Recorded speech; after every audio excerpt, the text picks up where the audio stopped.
ناس كتير بتحب تقشر الخضار والفواكه، لكن محدش عارف إنه ممكن يكون فيه كنز مخفي تحت القشرة. بالمعلومات الدسمة دي، أنت ممكن تكون مش بس بضيع طعام، لكن كمان بتحرم نفسك من فوائد صحية عظيمة.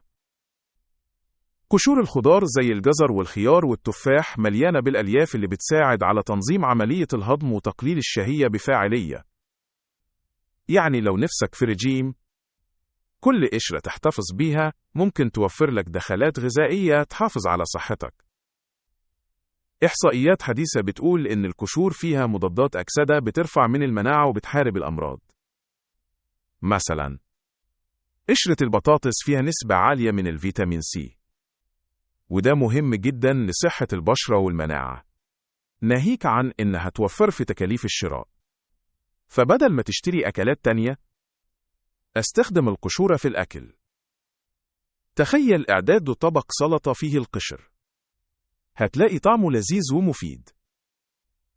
فكروا في المرة الجاية اللي هتيجي تقشروا فيها، إيه رأيكم تاكلوا القشرة بدل ما تتخلصوا منها؟